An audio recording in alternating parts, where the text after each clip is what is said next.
The following is a Hoop Ball presentation.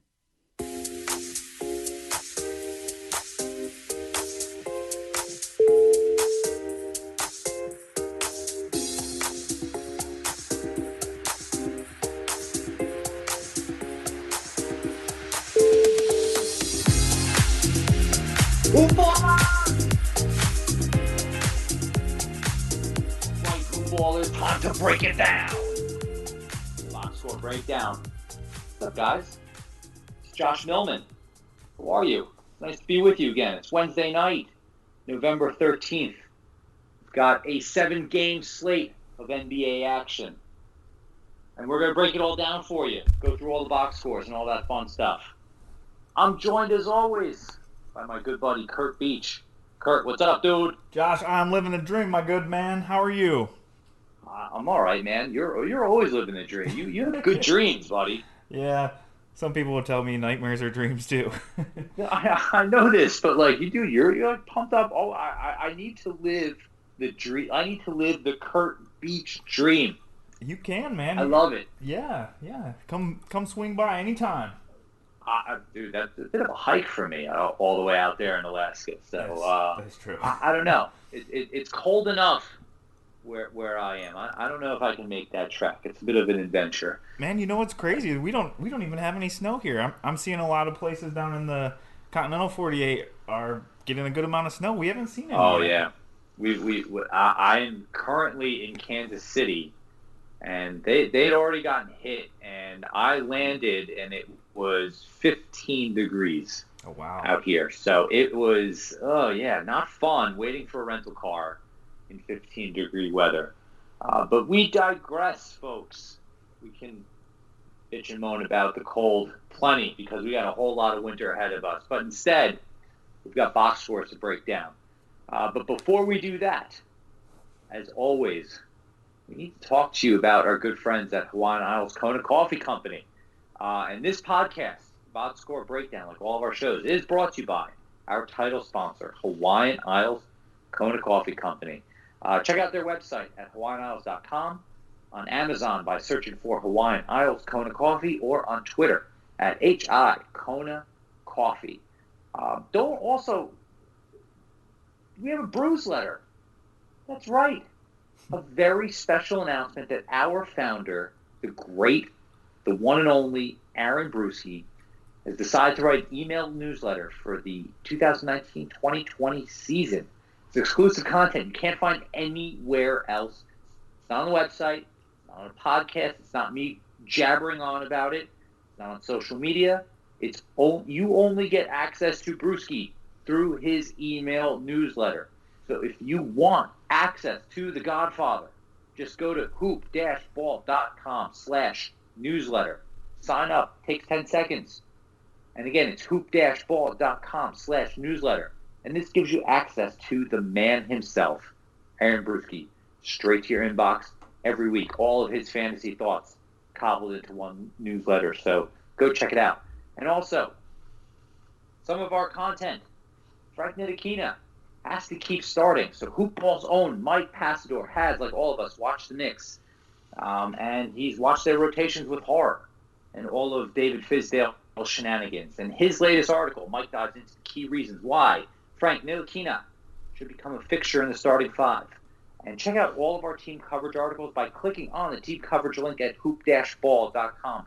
And if you're somebody that's looking to break into the industry from a journalistic standpoint, you're not going to get too many chances like this to join a growing platform, get a foot in the door. Let us know by shooting an email to teamhoopball@gmail.com. That's again, email to teamhoopball@gmail.com if you want to come and try to join our illustrious team of fantasy analysts. Curt, 7 games we got to break down. Yes, sir. We're going to start with the Memphis Grizzlies and the Charlotte Hornets. Memphis Grizzlies winning 119-117, the last-second heroics by John Morant. I'm going to take us through the Grizzlies side of things. We'll break those guys down. We'll then get into the Hornets. You know how we do by now. If you're listening, you know how we roll. Curt and I are going to take a team piece. just ask each other questions, give you some fantasy ramifications. And here we go. And the hero again, John Morant, led all scorers with 23 points. Also chipped in 11 assists, had a steal, had a three-pointer, also had 4 turnovers.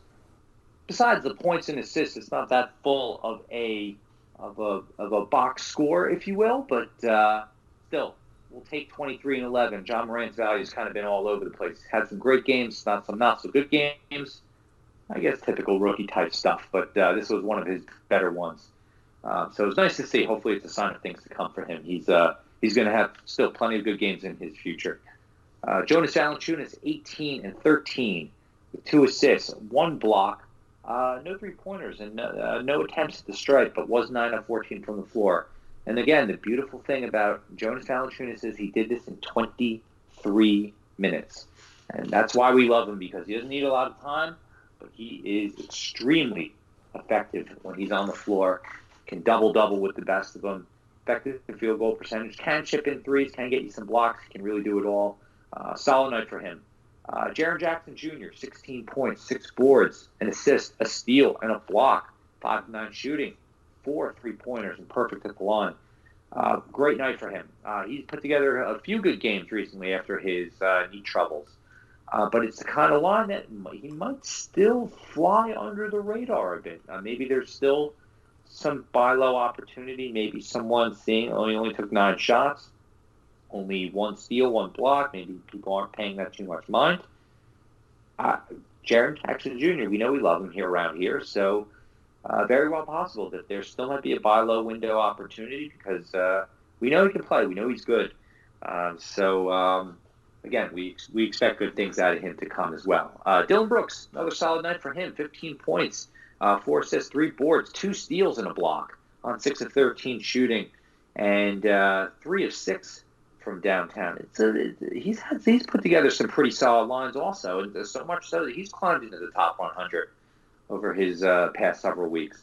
I'm not sure this will keep up, but his minutes seem to have stabilized. He's getting starter level minutes, hey, look, if he hasn't been scooped up already, he's definitely worth a flyer. You should be able to grab him just with the kind of run that he's going to get on this Memphis Grizzlies team. Brandon Clark off the bench, 13 points, 6 boards, 2 assists, no defensive stats to speak of, and a 3-pointer. Only 21 minutes. Not losing much faith here. Again, we know that he can fill it up in a limited amount of time as well. We would love for them to let the rookie loose. That's really only going to happen if Triple J or Jonas Valanciunas are hurt or missing time. And really, that's all I see. Marko Guduric, 17 points, 2 boards. I'm not going to pay this too much mind. 20 minutes for him, but mostly empty calories of points, but a good shooting night for him. Curt, anything else you got for me on the Grizzly side? Josh, you nailed it. The only thing, I just echo the JJJ stuff. He struggled with foul trouble and a little bit of injury early on, and like you said, that buy low window's probably closing after these last few games, but maybe you can still slip an offer out there. Otherwise, I don't have anything. You want to hear about the Hornets? Let's do it, baby. Alrighty. So PJ Washington, one of the early season pickups, 5 points, 3 rebounds, and assists, 2 blocks, and a 3. Kind of quiet line from him. But as with all rookies, he's going to be a little up and down, but still worth owning. Miles Bridges, 14 points, 7 assists, a steal, a block, 2 threes. He's going to plot along probably at a mid-round kind of value. Again, he's a tiny bit up and down, but hold on tight there. Cody Zeller, he had a couple down games, but he's getting back in his groove with 16 points, 8 rebounds, 2 assists, 2 steals, and a 3. Definitely hold on there. Terry Rozier had a really good game. Played 37 minutes. He went for 33 points, 5 rebounds, 6 assists, 2 steals, 7 threes, and 5 turnovers. So that's about as good of a line as you're going to see with Terry. The shooting, 13 of 21. That's great. That's not something you're going to see every night, but a very, very good line from Terry Rozier here. Devontae Graham, one of the early season pickups of the year. He started in place of Dwayne Bacon, so this is not necessarily a permanent thing. And he went for 19 points, 4 assists, 1 rebound, 4 threes, and also had 5 turnovers. The minutes were great. Starting job's pretty good. I think he might actually be better coming off the bench, though. He's had some really monster lines off the bench. But then again, first time starting, syncing up with the starters, and it would be understandable that this one is actually a little bit quieter by his standards. Off the bench, Malik Monk had a serviceable line here, 20 points, 8 rebounds, 5 assists, a 3. And other than that, not a whole lot to see off the bench. Willie Hernan-Gomez didn't get in the game. Again, Dwayne Bacon was out in this one, so this move with Devontae Graham, maybe it'll stick, maybe it won't. Definitely worth monitoring. Josh, what's your take on these Hornets? I like these Hornets because they play such a shallow rotation now. I think what we went from, we weren't sure where the value was going to come from on this team, and we've now kind of seen a bit of a stabilization on this team because we know that Rozier is going to be your starting point guard. Typically, Graham comes off the bench, and then we get between guys like Bacon and Monk playing one of the wings and Bridges the other, Washington at the 4, and Zeller at the 5, and that's really it. That's your really 7-man rotation, and I question what will happen when Nick Batum comes back. But it's nice on a night like when Bacon's out because you can pretty much bank on a guy like Malik Monk coming in and stepping up when he's out. And same thing, if Rozier misses games, it's going to be Graham.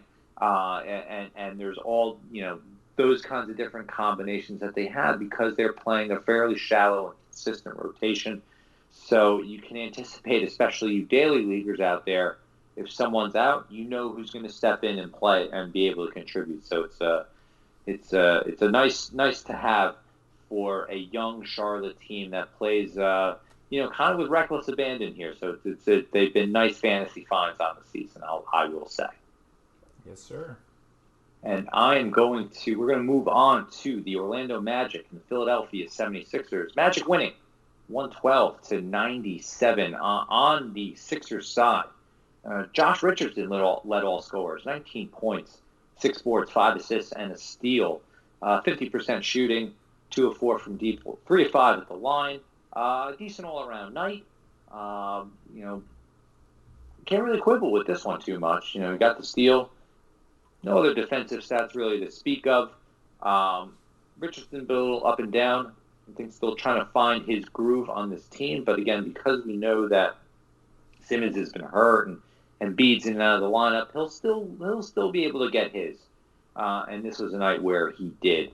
Ben Simmons, back from his shoulder injury, 18 points, 8 boards, 5 assists, no defensive stats to speak of, 9 of 12 shooting. This is who Ben Simmons is. Unfortunately, there were no defensive stats to speak of. But again, no 3-pointers to speak of. He did not make it to the line, so that actually might have helped you, considering he's not that great of a free throw shooter. But points, boards, not quite his usual allotment of assists. But again, this game was pretty much in Orlando's favor. So probably didn't need his overall usage too much, considering this game was mostly in Orlando's favor. Al Horford in place of Joel Embiid, 14 points, 8 boards, 2 assists, no defensive stats, 3 turnovers. Had a pretty woeful 5 of 18 shooting night. I think, again, he soaks up such a ton of usage with Embiid off the floor, and he had a pretty lousy shooting night. I think he was frustrated by some of the size and length from guys like Jonathan Isaac and Nick Vucevic. So struggled to shoot, but again, still delivering plenty of value on the season. So I wouldn't panic whether or not Embiid is in or out of the lineup. Tough night for Tobias Harris shooting as well. 4 of 13 from the floor, 8 points, 10 boards, 6 assists. But he did have 2 steals and a block, so it did offset a little bit of the poor shooting. He did not have a 3-pointer. Better times ahead for Harris, obviously. We're not super concerned about his value. We know he can fill out the box score, and not concerned about delivering his value. Can't every game can't be great, if you will. Furkan Korkmaz, 9 points in a spot start, and not much else to speak of. A steal. on poor shooting. I think, again, we can ignore this. And we like Korkmaz if you're trying to stream three-pointers, but not much else. And this line is indicative of that. Even 28 minutes really couldn't do much with the opportunity. And again, the Sixers bench is just empty. No one else really stepping in here. James Ennis, 18 minutes, had 10 points and 2 boards, and a turnover. Kyle O'Quinn did get a little bit of minutes with Embiid hurt. 5 points, 6 boards, 5 assists, 2 blocks. Not bad. Was able to fill it up, but again, this is pretty rare, and I wouldn't put too much fantasy stock into that. And this bench is, again, even with starters out, they're going to heavily lean on their starting 5, maybe a guy like Korkmaz, maybe a guy like Mike Scott here and there, but not a whole lot else to really speak of. Curt, what else you got for me? The only thing I got, like you said, Korkmaz, I streamed him in a spot for those threes and points because in the last 7, he'd been putting up about 13, close to 14 points a game and 3 threes. Of course, the night I pick him up, it's his lowest scoring night and fewest amount of triples he's got in his 7, 8 Doesn't that figure always, right? That's how it goes, You want to hear about the Magic side? Give me some magic. All right, sir. Aaron Gordon. He's not, the fantasy darling some people would have you believe, but had one of his better lines tonight. 18 points, 13 boards, 7 dimes, a steal, a block, 3 threes. Good night for Gordon. Jonathan Isaac. He's been amazing this year. 12 points, 5 rebounds, 2 assists, a block. No steals and no threes tonight, but he's going to be just fine. He's probably not going to finish the first round value that he's putting up right now, but 35 minutes is key here. Last year he battled some injuries, and we thought, if he could get consistent minutes, this guy's going to be great. He's getting the minutes this year. Nothing to be concerned about.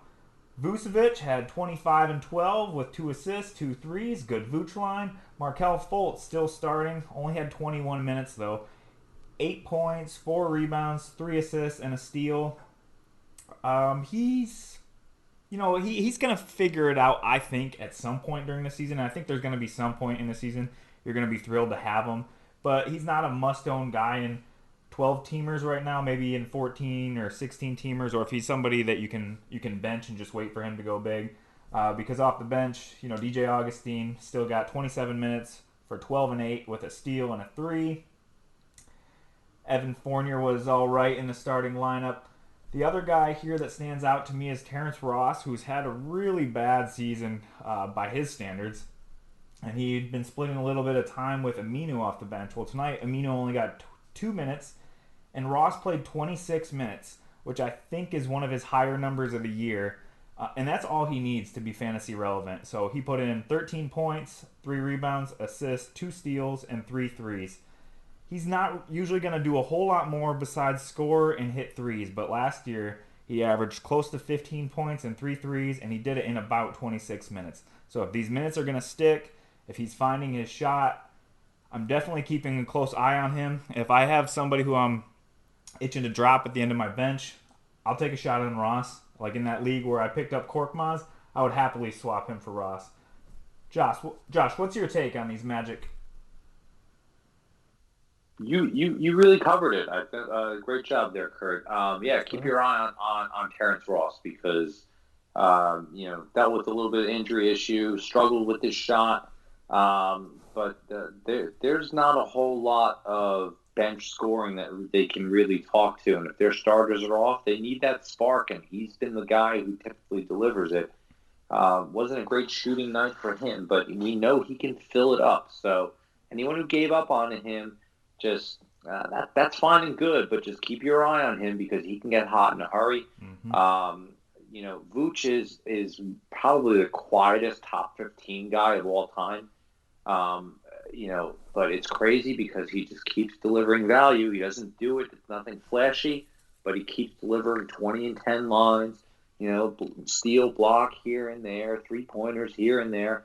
It's money in the bank.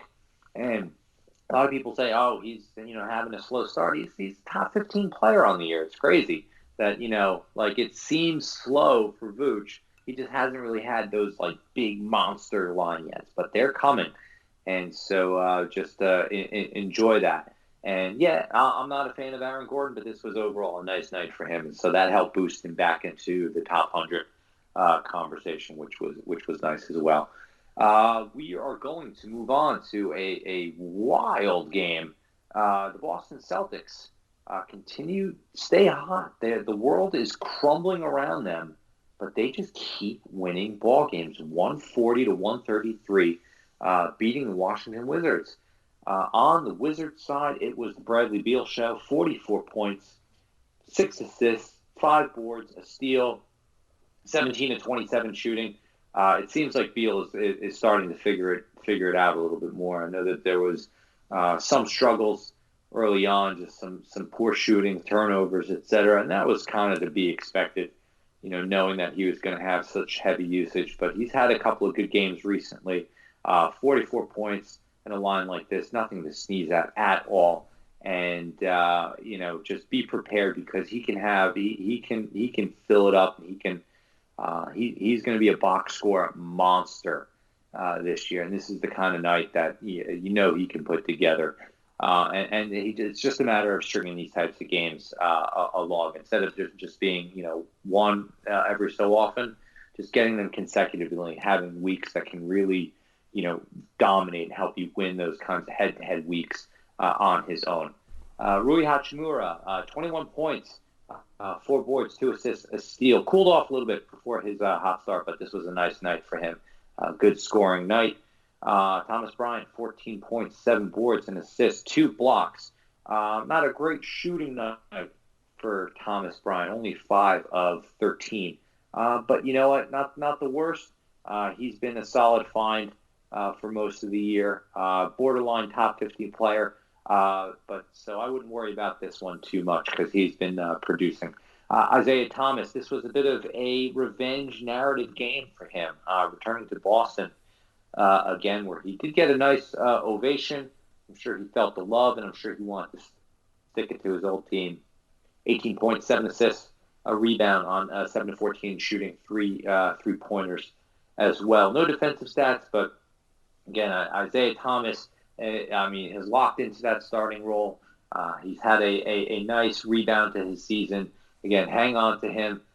So long as he's healthy, he's going to get the run there, and he should be able to produce in that kind of top 100 range, if you will, that they can deliver. Troy Brown Jr., spot start for him. They're trying to get him going because they know that he has top 100 potential as well. But only 7 points, 5 assists, 2 boards, and not a whole lot else. A quiet night. All the usage went over to Beal. So it's going to be a little bit of a struggle for him to find his way. He might be better off being a bench scorer. But again, he's a guy that they believe in. So hopefully there will be some more nights because he can show it in flashes. Mo Wagner off the bench. It's always hysterical looking at the box scores. If you don't watch the games, I imagine like Mo Wagner is just a baby deer during deer season who got lost on an NBA basketball court and is struggling to keep his footing. Because in 18 minutes, he had 12 points, but he also had 3 turnovers and 5 personal fouls. I truly don't know how he does this. And Curt, it feels like every time that we do the box score breakdown and Washington's playing, Mo Wagner is getting himself fouled out or just turning the ball over like crazy in a limited period of time. I've never seen anything like it before. So, but you know what? Who else are the Wizards going to trot out on a regular basis? So I guess, Mo is just going to keep hanging on. Davis Bertans, 27 minutes, 9 points, 10 boards, 3 assists, and a block. Some solid value for him. Again, that kind of borderline top 100 guy because he can get rebounds, he can score off the bench, chip in threes. Hang on to Bertans. He's a nice end-of-the-bench guy for you. And that's really it on the Wizards side. Curt. Sorry, man. I called you Curt. Like I was going to curse. What else you got for me on the Wizards? Anything? Nothing. The only thing I got, and it's probably not even relevant, Isaac Bonga was a DNP CD off the bench. He was starting earlier in the year, and some people were picking him up because he's Isaac Bonga. So he's a cut in all leagues. We talked about how once Troy Brown got up to speed, he'd probably take over Bonga in his position, and we're seeing it happen. So he's a cut in all leagues. Otherwise, Josh, you nailed everything. I just think we like saying Isaac Bonga. Isaac Bonga. Yes, sir. Go on, sir. Give me All the Celtics. right. All right, the Celtics here. So, again, they're out. They're without Gordon Hayward for 6 weeks, I believe. You all probably know that news by now. Jason Tatum had a nice line, 23 and 3 with 4 assists and a 3. No defensive stats, but only 1 turnover. 35 minutes. Pretty nice. Kemba Walker had a nice Kemba line, 25, 5 and 5. 6 triples. Very nice. And his shooting's coming around. He struggled with his shot a little earlier on. We knew that was due for a regression, so that's looking good. Marcus Smart, he's been doing better in Hayward's absence, especially in the threes department. 4 threes tonight, 17 points, 4 rebounds, 5 assists. Jaylen Brown, I have to admit, I am not usually a fan of this guy's game, and I don't usually even take him if he's sitting there in the 12th or 13th round of my drafts. Something about him is just not exciting to me, and I know he's a younger guy. But he's been a nice surprise. He had 22 points, 5 rebounds, 4 assists, a steal, no threes, but good shooting from the field, 9 of 19, and perfect from the stripe.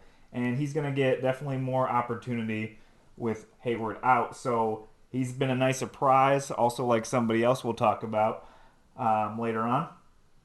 Daniel Tice and the Time Lord Robert Williams III were out today. Time Lord had a sore right ankle, and Tice, I think he had a hangnail or something. So because of that, Kanter got the start. He had his return recently, and he only played 6 minutes, so people were panicking after holding him with injured tag for 7-8 games and getting nothing out of him, and then he returns to play 6 minutes. So he's going to ramp up slowly, but I do think tonight's line could be a little deceiving because with those big guys out, he got 25 minutes for 13 and 9 with 2 assists and a steal. And I don't know. After the last game where he only played 6 minutes, and like I said, understandable because he's ramping up slow. He just came off an injury. I think that kind of speaks volume that Tyson Williams were still getting a good amount of minutes out there then. So might be crazy, but he could be a sell high guy. Not that this is a super high line, but I'm just not very optimistic about his upside this year. Off the bench, Carson Edwards, an intriguing rookie, played 20 minutes, and he had 18 points, 4 rebounds, 3 assists, a steal, and 4 threes. He's probably not somebody that you're going to want to look at in a standard league, but 14 or 16 teamers, I could see it. Other than that, yeah, that's really my take on the Celtics. Josh, what do you have? It's incredible how small this lineup is. They're playing smart at like a small forward type of position, and playing and giving Carson Edwards those extra minutes with Gordon Hayward out. No, I think you just about covered it. Yeah, the Kanter thing is kind of, look, we know he can do his offensive thing in a short period of time, but he's never going to be a 30-minute per night guy. So 25, this might be what you typically see from an Enes Kanter, and perhaps there's still a little bit of rust. He can get the scoring, he can get the rebounding up, but just don't expect anything more than that, because he is who he is. High field goal percentage, boards, points, but not a whole lot else. There's still going to be a lot of, this isn't like his time with the Knicks where he was the only offensive option. There's still guys who could fill it up like Tatum and Jaylen Brown and Kemba Walker. So they're not going to need to rely on his scoring, but they will need to rely on his rebounding. So as long as Williams is hurt, as long as Ty still has his hangnail, which is actually a sprained finger, not a hangnail there, Curt. But he should be able to get some time. So again, I don't foresee his minutes exceeding beyond that mid-20 level, even with Time Lord and Tice back whenever they are fully healthy. So I think you got it just about right there. We will move on to Clippers and Rockets. Houston wins 102-93 against the Clippers. On the Clippers side, Kawhi Leonard just doing Kawhi Leonard things as usual. 26 points, 12 boards, 7 assists, a steal, a block. 10 of 24, 3 3-pointers, 4 turnovers. So, look, great line all around. You could do without the 4 turnovers. Shooting percentage probably not that great, but again, he's trying to do it all for this team until PG-13 comes back, which is right around the corner. In other news, the starting 5 is it's like Kawhi, and then just gets a little dicey after that. Mo Harkless, only 9 points, 3 boards, and an assist.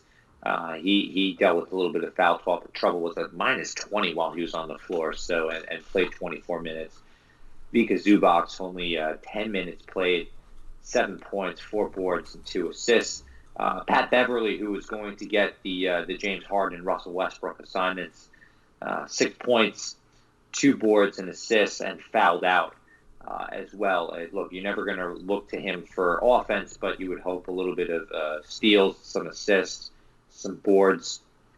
Didn't really accomplish that. He was too busy chasing around Harden and Westbrook for the most of the night. The bench mob is really what does it for the Clippers. It's no different. Lou Williams played 41 minutes tonight, 8 of 22, 20 points, 7 boards, 4 assists, a ton of usage tonight. He was all over the court. Just still wasn't enough to pull out a victory. J. Michael Green, big double-double, 14 points, 14 boards, 2 steals, a block.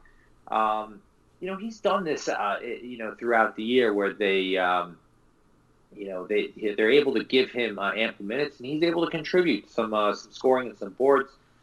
But again, I'm not rushing to buy him only because we really don't know how this team is going to look once Paul George returns, and his minutes may suffer as a result. Montrezl Harrell, 38 minutes.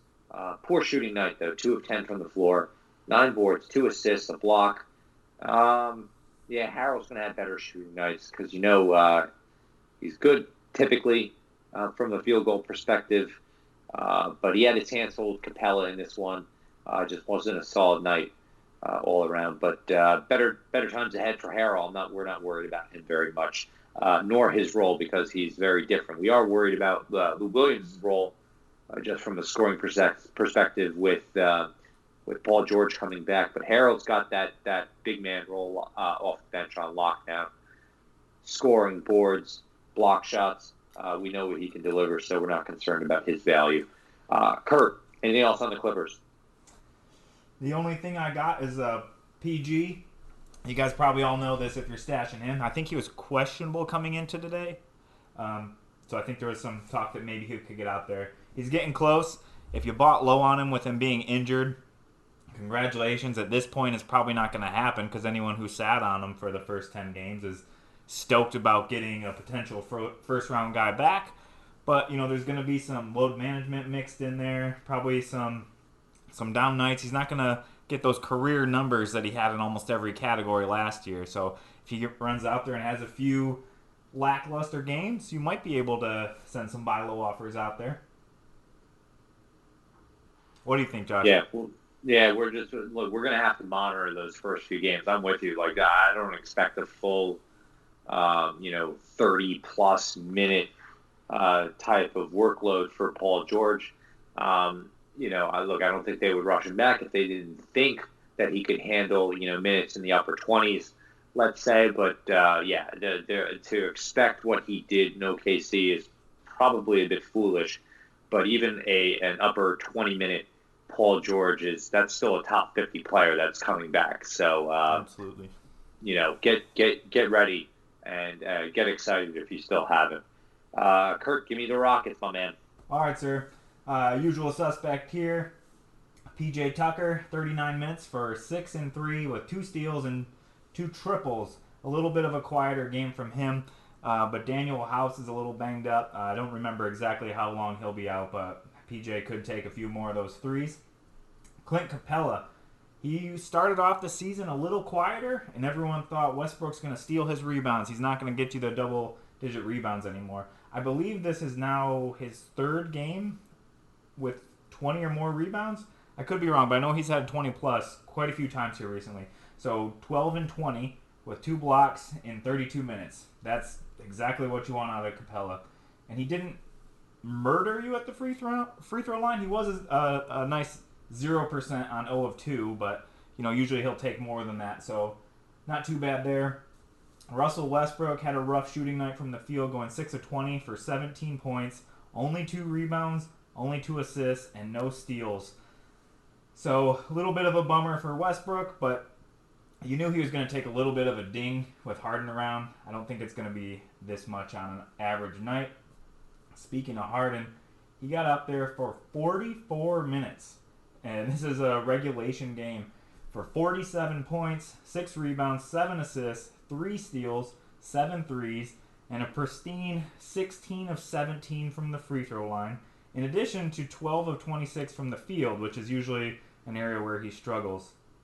Man, Harden, I was lucky to land him in a couple drafts around, I think, pick 2 and pick 4, and I am just thrilled to have him. If we were drafting today, I think he'd compete with Towns for me as 1 and 2. Anyway, Ben McLemore got the start with Daniel House out. He didn't do a whole lot, 8 and 5 with an assist and a steal, 2 threes. Not a standard league guy with the amount of minutes he got tonight, but deep leaguers, you could keep an eye on him. Off the bench, Austin Rivers actually got 34 minutes for 7 points, 4 rebounds, and a triple. Not much else. Again, deep leaguers, you're looking for any kind of value, and minutes is opportunity, so keep an eye on Rivers. Other than that, yeah, that's all I'm seeing here, Josh. What's your take on the Rockets? Rockets are also a tight rotation team. This was Capela's third 20-rebound night in a row. Really impressive, but he left the game early, ran into J. Michael Green, and may have suffered a concussion. So we'll have to monitor that news because he had been on fire after having a little bit of a tough stretch over the last few games. But his last 4 games, he's been red hot, and he got himself back into top 15 value on the strength of some excellent rebounding, great percentages. So losing Capela would be quite the blow. And Westbrook, we kind of knew that he'd be taking a back seat to a degree to Harden. I just, he's now just kind of barely a top 75 player on the season, and I think that there's still going to be a bit of a learning curve. But look, I'm sure the both he and Harden will be just happy no matter what with the W. I just think we as fantasy players would just like to be able to for them to coexist just a little bit better, so that they're both feeding off each other, and it's not just one guy picking up the other in these situations, which it seems to be just Harden just riding the hot hand right now. Curt, I'm going to take us over to the Minnesota Timberwolves and the San Antonio Spurs. What do you think, man? Yes, sir. And I know there's somebody here that you want to talk about, so I'm going to let you go ahead on the Timberwolves side. Yeah, so why don't you get us started on the San Antonio Spurs? You got it. So LaMarcus Aldridge and DeMar DeRozan did about what you expect from them. 23, 4 and 2 with a block for Aldridge. DeRozan 27, 5 and 4 with a steal and 2 blocks. Again, just kind of another day at the office for them. Trey Lyles got a start and went scoreless in 22 minutes for 11 boards. Not a standard league dude. Dejounte Murray, 11 points, 4 rebounds, 1 assist, no steals, no blocks, no threes. 7 of 7 from the free throw line. Kind of a quiet night for him. We know they're still monitoring his minutes. Bryn Forbes, he had 13 points with 2 rebounds, 1 assist, 2 triples.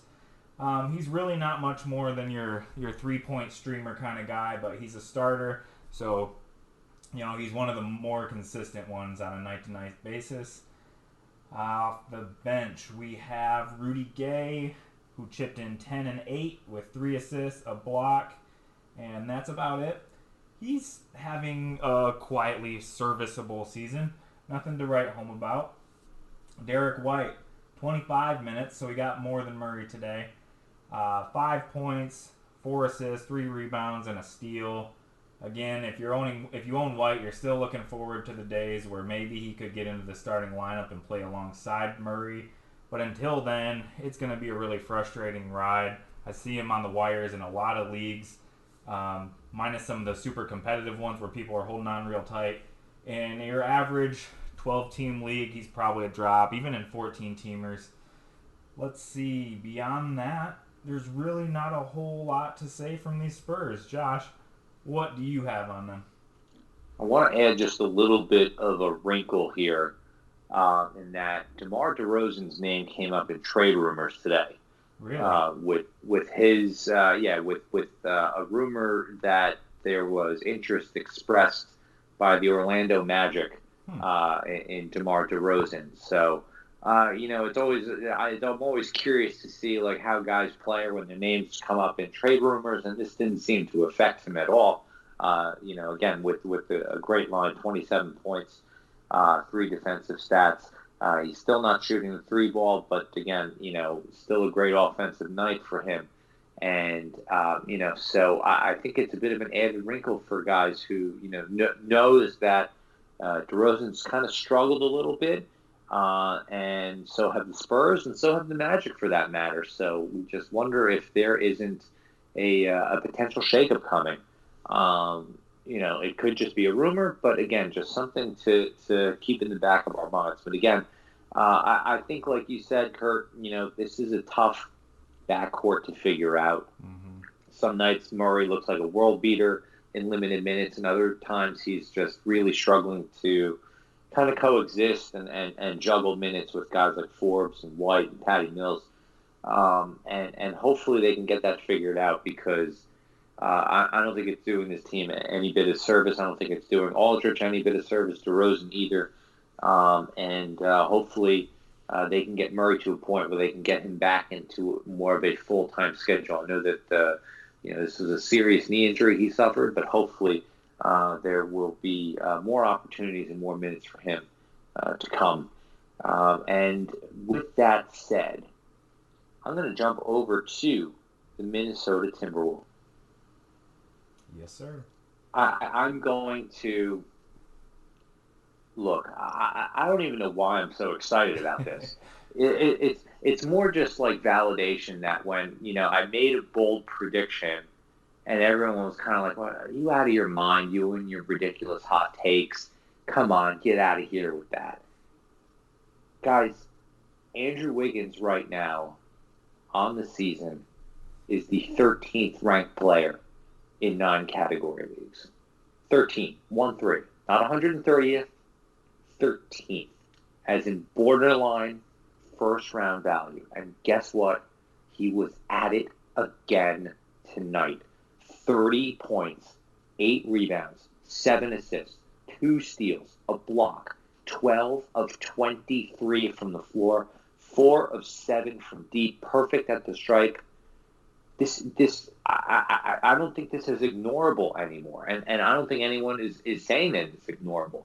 We were talking last week like, oh yeah, maybe there's a sell high opportunity.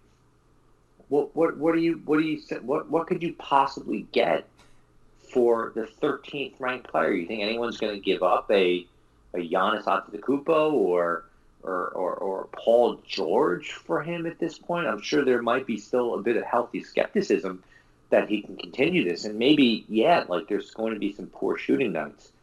But guys, this was what I was saying. Maybe not to this degree, but he was young. He needed some good coaching. He needed Jimmy Butler out of Minnesota. He needed some confidence, and he's gotten all of that. And guess what? He's showing life on the defensive end as well. He's showing more maturity with his shot selection. And the other thing is, he's not turning the ball over constantly. Of all players within the top 15, the only people within the top 15 with less turnovers per game than him are Clint Capela and Nick Vucevic, 2 centers who don't always touch the ball as frequently as Andrew Wiggins does. And Andrew Wiggins only has a turnover and a half per game. Better ball care, better shot selection, better defense, and lo and behold, the talent is taking over because he has just been outstanding on the season. And again, my initial prediction was just don't write him off. You cannot assume that his career at that young age was etched in stone. And that's really just more my excitement because, I'm a basketball fan and I love seeing talent come to the surface. And it's not as if the kid wasn't talented, not athletic. He is now really just beginning to scratch the surface. And good on Andrew Wiggins. And of course, the Timberwolves are 7-4 as a result. And one of the nice early surprises on the young season. Also, Karl Anthony Towns, 28 points, 11 boards, 4 assists, 2 steals.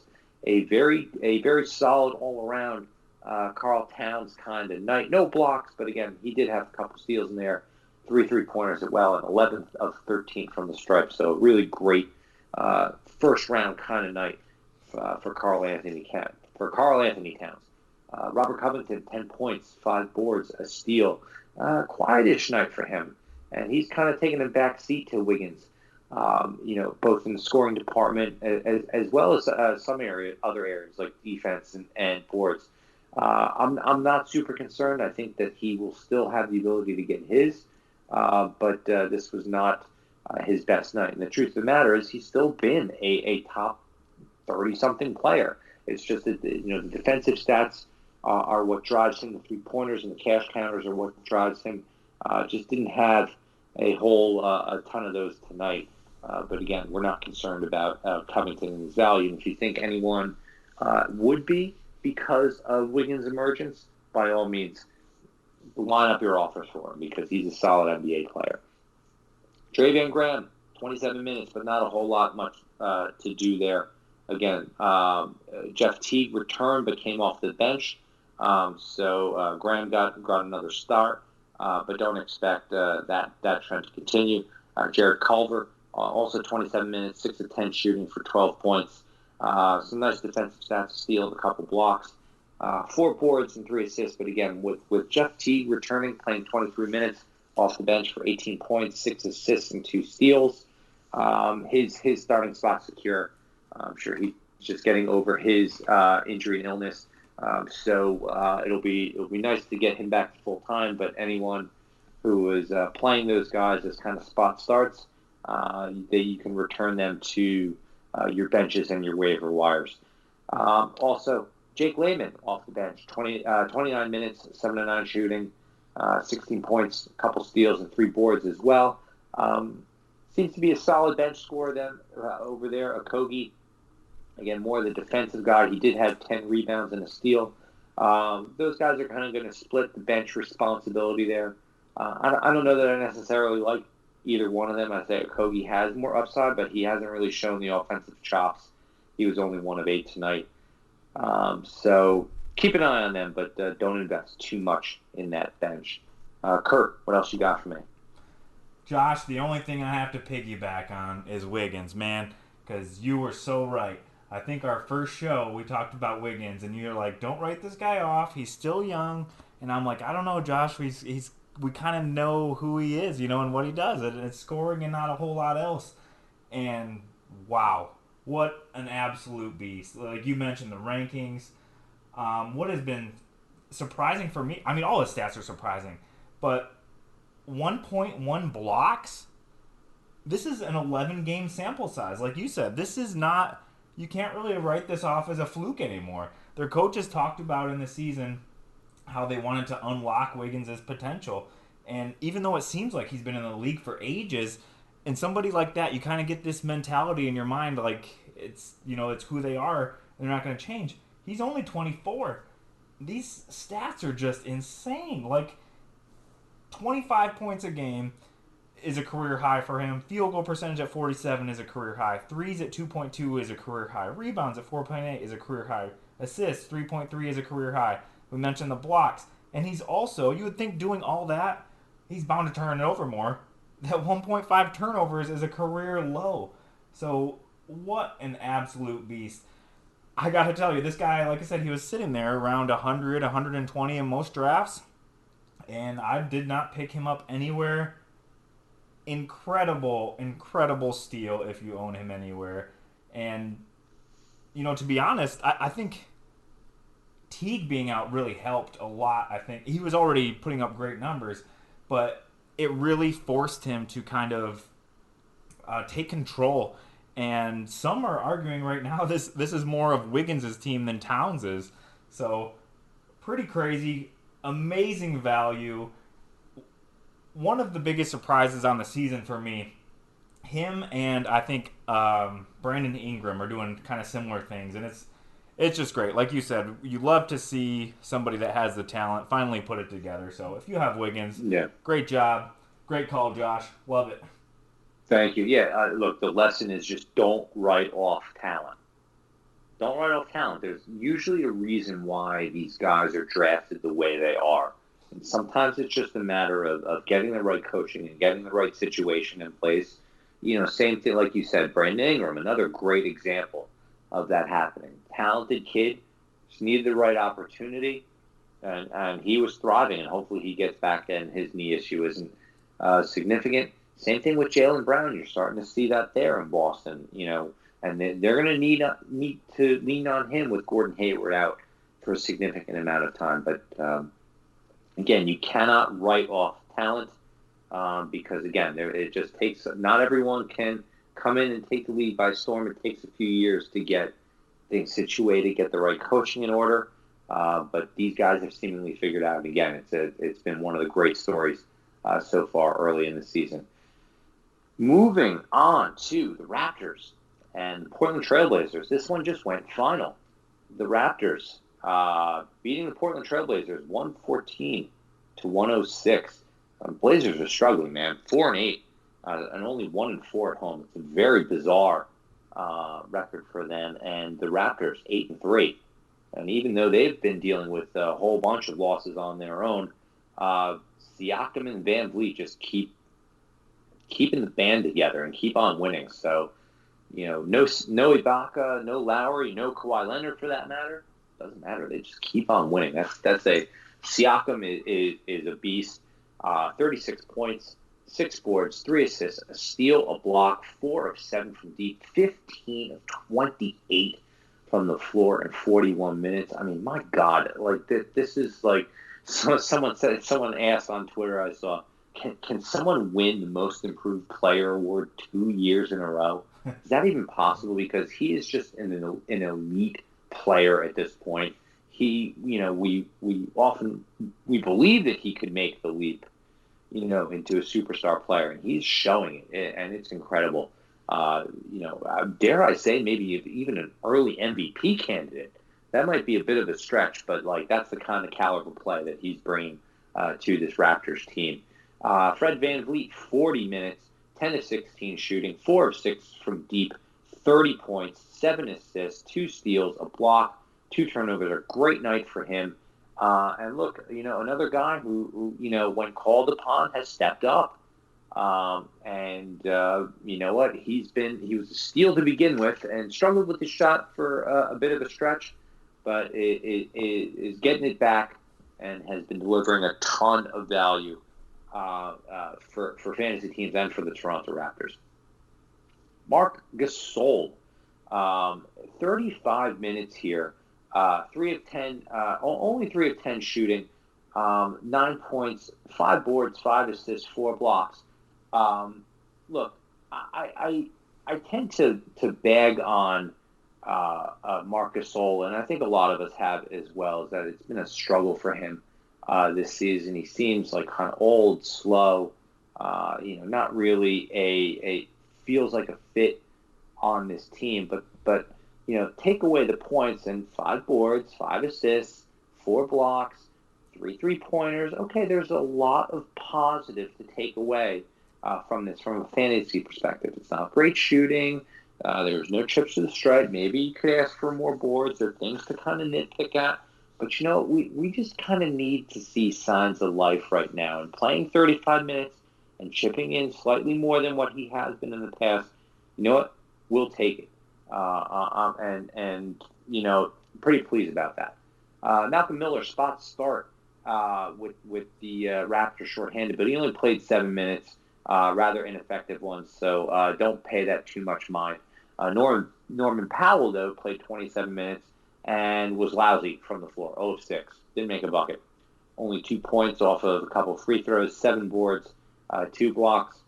Look, we said, Powell would be worth the speculative ad just because, again, with all the injuries, someone was going to need to step up there. Powell seemed the most likely candidate.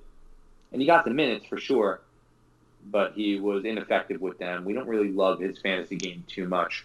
Again, sometimes minutes equal opportunity, and we need to pay attention to that, but I don't know that Powell is going to be all that viable regardless. So I wouldn't pay that, Powell's minutes too much mind. The guy that you should be paying a little bit of mind to is Rondae Hollis-Jefferson. And with Serge Ibaka out, Rondae Hollis-Jefferson, a guy who I had watched a lot from his Nets days, put up 16 points and 11 boards with a steal and a block on 6 of 8 shooting. And these are the kinds of lines that he's capable of. He can deliver the defensive stats. He can rebound. And around the basket, he can score. So nice double-double for him. 26 minutes. I mean, he was, struggled a bit with injuries. He was a bit in Nick Nurse's doghouse to start the season, but stepping up when they've needed him. Solid line. Consider, I would look to him while Ibaka's out, for as long as he's out, as a speculative ad. I'm totally cool with that. And Terrence Davis, also 31 minutes off the bench, 15 points, 6 boards and assists. I think we would need to see more from him. At least there's a track record with Rondae Hollis-Jefferson, but none with Davis. So before we start, rushing to the waiver wires for him, let's just see if he can put up another one, because that would come at the expense of Miller and Powell. But you never know.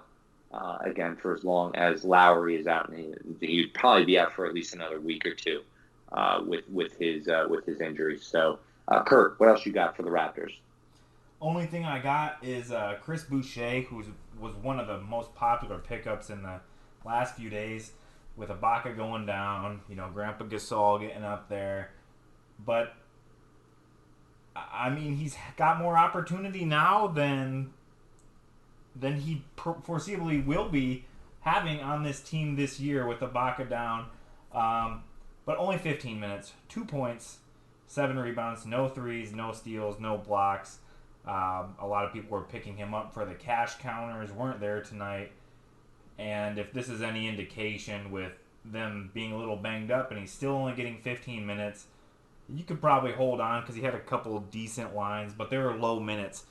So he kind of reminds me, at least in this current role, kind of like a Christian Wood. Coming off the bench, you know what they could do in a per-minute sample size, but in only 15 to 20 minutes, these are guys that they're going to disappear from night to night. What do you think about him, Josh? That's a good comp, Christian Wood. Yeah, because, again, you know what the guy's capable of on a permanent basis, like you said, but just simply, just the consistent minutes just really aren't there. So you're going to have to kind of pick your spots with him. And it looks like, they're going to go with Hollis Jefferson, it seems like. He's the veteran.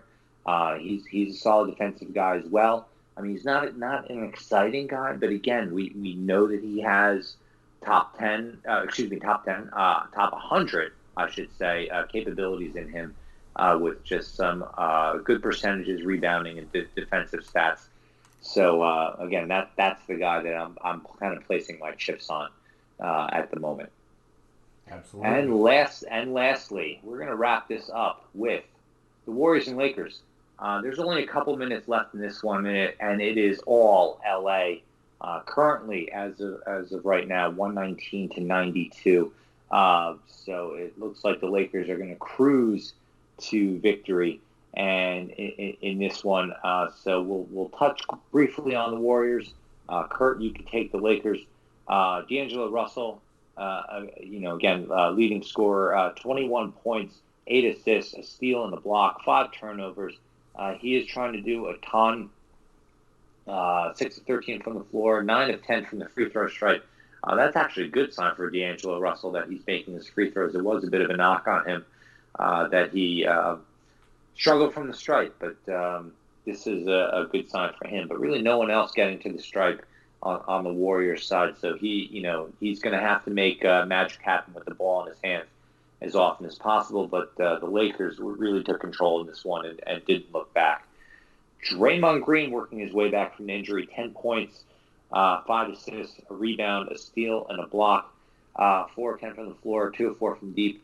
I think that there's we know what Draymond Green's capable of, but again, so much of what he has done has fed off of guys like Steph and Clay, and without that there, I don't know that there's going to be a whole lot of trash that he's going to be able to clean up and fill up a box score that way. Case in point, really not a lot of rebounds, and there aren't going to be a ton of rebounds available when the opposing team is shooting about 55% from the floor. So that's going to be a little bit tougher for Draymond Green, especially this isn't a strong defensive team either. So it might be tough. Maybe if you want to sell him based on name value, you never know. Defensive stats are still a plus for him.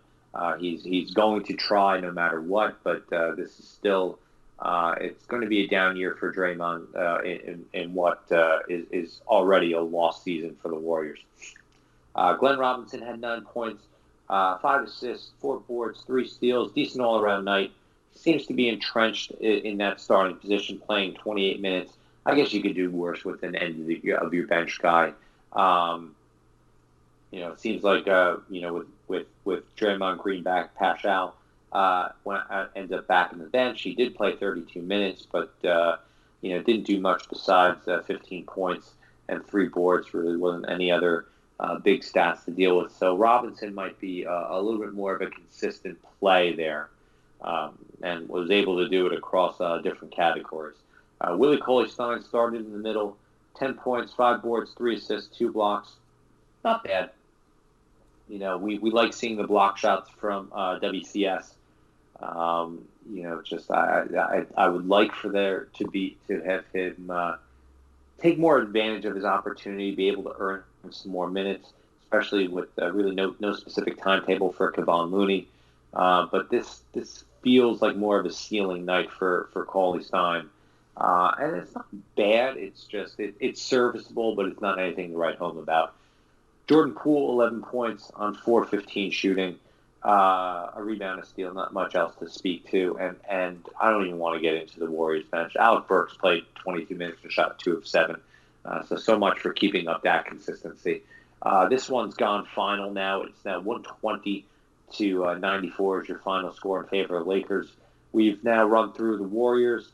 Curt, put a bow on this on the Lakers side. Yes, sir. Can I just touch on a little bit of these Warriors guys? Kai Bowman, I'm excited about him, but the opportunity's not there right now, so he's a drop if you haven't dropped him. Now, Eric Pascal, 15 and 3, played more minutes than Draymond, but the peripheral stats weren't there. So, minus D'Lo, it's a different guy going off for these guys every night. That's all I got to say on them. On the Lakers, Kyle Kuzma got the start for Anthony Davis and chipped in 22 points, 5 rebounds, 2 assists, 3 threes. Great for Kuzma, but he's more of a points and threes kind of guy, and he's not going to do this every night if he's going to continue to come off the bench when AD is healthy. LeBron James had 23 with 6 rebounds, 12 assists, and a 3, doing LeBron things. JaVale McGee feasted in this one with no AD for 18 points, 17 rebounds, 2 assists, 3 steals, 3 blocks. Danny Green was quiet in 19 minutes. He's, if not already there, he's probably a cut candidate. Avery Bradley wasn't worth owning in most leagues already. Dwight Howard with 15 and 8, 3 assists and a block. He's an all right end of your bench center guy to have. Alex Caruso got 26 minutes and didn't do a ton. And I wouldn't rely on anyone on the bench here. Josh, I could be wrong. Unless you have another take on these Lakers. I don't know if we touched on the Raptors because on the Blazers. We talked a lot on the Raptors. And I think we got really stoked on them, but I don't know if we touched on the Blazers. I think you might be right, sir. Again, probably not a whole lot here. If you want, I can hit them real quick. Yeah, why not? Go ahead. Sorry, Sure. folks. We're jumping around like maniacs. Yeah, here. no worries. Whiteside had 12 and 9 with a block. Played 30 minutes. Fine for him. McCollum, he kind of lined 19 and 6 with 4 assists, a steal, and a block. Lillard had an off night shooting, only 9 points. I'm pretty sure that's a season low. But he had a salvageable line. He got you 2 triples, 10 assists, 2 blocks. Standouts here for me are Rodney Hood, who was already, I think he was around 133-ish on a averages and totals sample prior to tonight. So he was already borderline standard league relevant. And he was getting close to 30 minutes a game. And without Collins and a couple of the other pieces, he had a very decent line tonight of 25 points, 5 threes, 2 rebounds and assists, and 32 minutes. So he's probably in the standard league discussion here.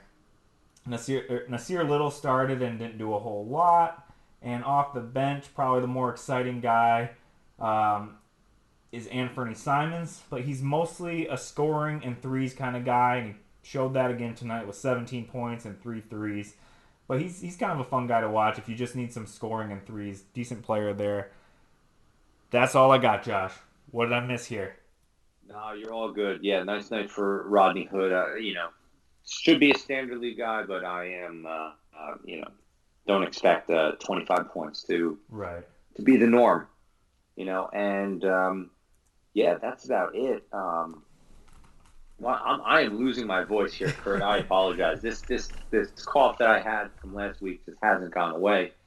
So we're going to put a bow on this one. Thank you, Hoopballers, for listening to the Box Score Breakdown. I'm Josh Millman. You can find me on Twitter at Josh Millman. Curt, what about you, sir? Curt Beach, a.k.a. Captain. You can find me on the forums at Captain Canegas. Same as on Twitter, CaptCainegis, or look in the description of our podcast. It's probably there as well. Hit us up with your questions and feedback. We're happy to help out, and let us know how we're doing. Yeah, thank you very much. Definitely leave us a review. And again, I apologize, Hoopballers. One of these days I'll get my proper voice back, and I'll be able to get back to full health here. But again, thanks for listening to the Box Score Breakdown. Wednesday night, November 13th. Hope you enjoyed. We'll be back next week. Take it easy, guys. Yes, sir.